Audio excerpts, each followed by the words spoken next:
幾日唔少人問，今次海外通緝加埋懸紅，究竟對國安行動有冇用？李桂華某程度上都俾咗答案大家。但係當局宣布名單之後，唔同嘅人呼籲舉報，香港亦都接連出現拘捕行動，各地嘅香港人圈子亦都因為咁瀰漫一片不安。市民應該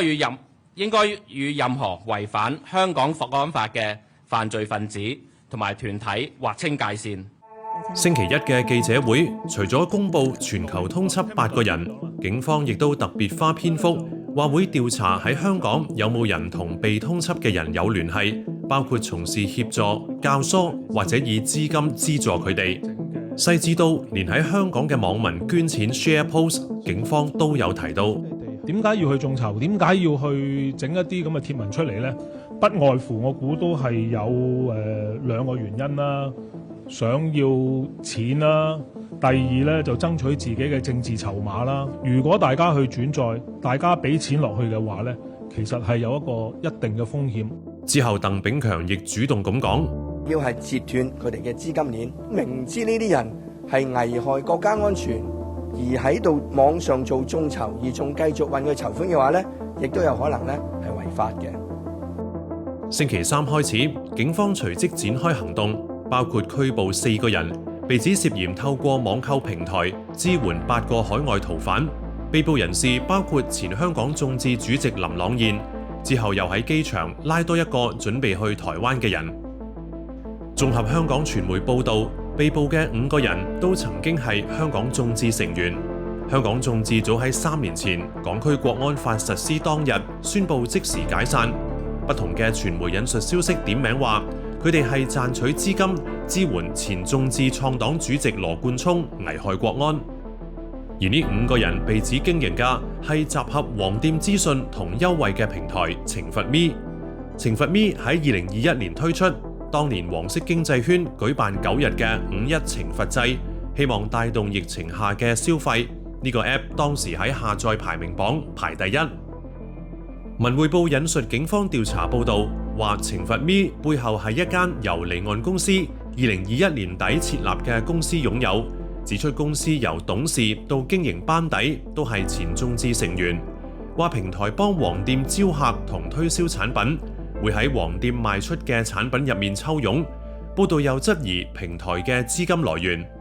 但懲罰咪嘅運作點樣資助羅冠聰以至其他7個人就冇提到。報道仲話，懲罰咪靠持續發布有煽動意圖嘅信息攬客，煽動對中央同特區嘅憎恨，又支持港獨。但睇返懲罰咪嘅 Facebook 宣傳之外，就係一啲提到社會話題嘅 post。呢個介紹台灣黃店嘅 post 就被指睇到，相信已經同台獨勢力建立聯繫。香港時間星期5朝早，懲罰咪嘅網頁、App、社交媒體專頁等全部消失。今年5月嘅懲罰制，懲罰咪重點推介嘅團購生果平台麗記，喺警方第一次拘捕行動之後，宣布即時終止一切業務，亦唔會再着手任何形式嘅社會支援活動，但冇透露具體原因。移民英國嘅前黃店負責人昌哥話，見到呢單新聞之後，有聯絡香港嘅同行，大家都會擔心針對黃色經濟圈嘅行動陸續有嚟。你而家搞得個平台，轉個頭就可能會搞埋其他黃店啊、餐廳啊、唔好話食店啊咁樣啦。你而家都知啦，其實你根本上你香港做生意都好難做啦。你而家連咁樣嘅空間都唔俾人哋，我都第一時間都話講都唔知點樣行落去。我就覺得佢哋就係緊張多過驚嘅，即係到咗今日，我自己身邊識嘅店主。咁啊，佢哋都有啲甚至乎係預咗嘅，我都有同佢哋講，你哋要小心啲啦。我自己呼籲一下啦，即係好老實講嗰句，萬一真係有啲餐廳佢可能要澄清啦咁樣，即係話我唔係啊，我真係支持政府啊，我好愛國嗰啲，即係大家唔好攻擊佢咯，有苦衷嘅，我覺得你冇辦法啦。其實佢哋冇路行噶啦，香港嗰啲係冇路行噶啦，因為你而家嚟緊，你唔表忠都係有罪噶嘛。希望係人士，我哋嘅無論喺香港或者海外嘅人士，或者同呢人有任何關係嘅人士，能夠係提出一啲嘅情報，包括通緝人嘅親戚朋友都有資格嘅，歡迎佢哋提供通緝人嘅資料。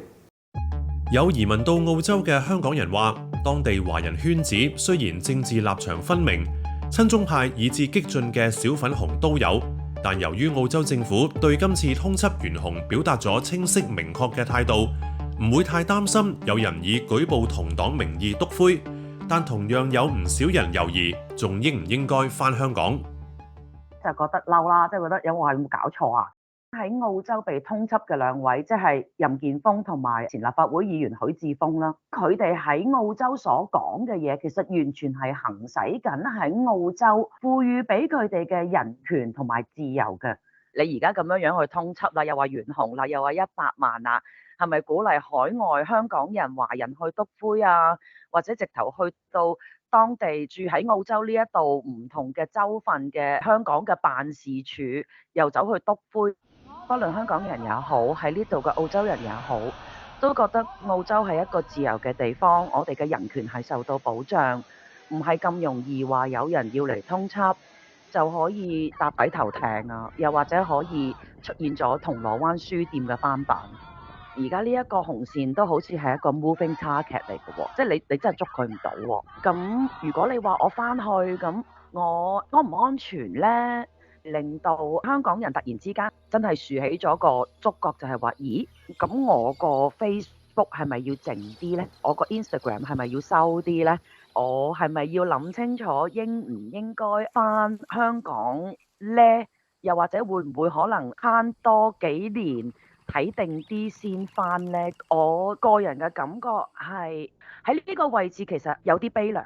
因為我哋離開咗香港，去到一個自由嘅地方，我哋應該生活喺免於恐懼。